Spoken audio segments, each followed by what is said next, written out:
এজে স্টাইল 7 বছরেরও বেশি সময় ধরে ডাব্লিউডাব্লিউইতে রয়েছেন এবং তার কাম ক্রাশারের জন্য বেশ কয়েকজন রেসলারকে ট্যাপ আউট করিয়েছেন। তবে দ্য ফান্ডামেন্টাল ওয়ান মাত্র একবার ট্যাপ আউট করেছেন।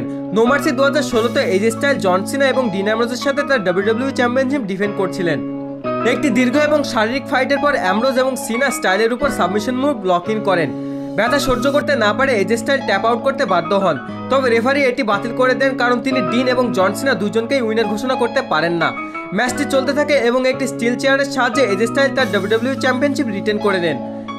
এরপর থেকে ফান্ডামেন্টাল ওয়ান ট্যাপ আউট করার সবচেয়ে কাছাকাছি আসেন 2022 সালে এজের বিরুদ্ধে তার রেসলমেনিয়া ব্যাকল্যাশের ম্যাচে। তবে ট্যাপ আউট করার আগে স্টাইল অজ্ঞান হয়ে যান। এটি একটি জটিল প্রশ্ন, কেউ কি কখনো দ্য আন্ডারটেকারকে ট্যাপ আউট করতে বাধ্য করেছেন? উত্তর হলো হ্যাঁ এবং না, দুটোই। টেকনিক্যালি দ্য ডেডম্যান শুধুমাত্র একবারই অফিসিয়ালি ট্যাপ আউট করেছেন। 2009 সালের ব্রেকিং পয়েন্ট ইভেন্টে দ্য আন্ডারটেকার সিএম পাঙ্কের সাথে একটি সাবমিশন ম্যাচে ছিলেন। পাঙ্ক তখন তাকে অ্যানাকন্ডা ভাইস সাবমিশন ধরেন এবং রেফারি বেল বাজিয়ে দেন, যদিও আন্ডারটেকার আসলে কখনোই ট্যাপ আউট করেননি। তবে প্রথমবার কেউ সত্যি করে দ্য ফিনামকে সাবমিশনে হার মানাতে বাধ্য করেন 2002 সালে। এক ম্যাচে কার্ড অ্যাঙ্গেল আন্ডারটেকারকে ট্রায়াঙ্গেল চক সাবমিশনে ধরেন। তখন অ্যাঙ্গেলের কাঁধ মাটিতে থাকায় রেফারি পিন করতে শুরু করেন এবং ঠিক 3 হওয়ার সময় আন্ডারটেকার ট্যাপ আউট করেন, কিন্তু রেফারি ম্যাচটিকে ড্র ঘোষণা করেন, তাই সেই ট্যাপ আউটকে অফিসিয়ালি ধরা হয় না। 13 বছর পর আরেকটি কন্ট্রোভার্সি ঘটে। 2015 সালে সামারস্ল্যামে দ্য আন্ডারটেকার মুখোমুখি হন সেই ব্যক্তির যে রেসলমেনিয়ায় তার স্ট্রিক ভেঙেছিল, ব্রক লেসনার। ম্যাচ চলাকালে ব্রক আন্ডারটেকারকে কিমোরোলাক সাবমিশনে ধরেন, যা দ্য ফিনাকে ট্যাপ আউট করতে বাধ্য করে। তবে রেফারি সেটা দেখতে পায়নি এবং সাবমিশনটি ধরা হয় না এবং পরে আন্ডারটেকারই ম্যাচটি জিতে নেন। হাল্ক হোগানকে কোনো ম্যাচে হারানোই ছিল বিরল ঘটনা, আর সাবমিশনের মাধ্যমে হারানো তো আরও বেশি বিরল। তাই ডাব্লিউডাব্লিউই ইতিহাসে মাত্র একজন রেসলার আছেন যিনি দ্য ইমর্টাল ওয়ানকে ট্যাপ আউট করতে পেরেছেন।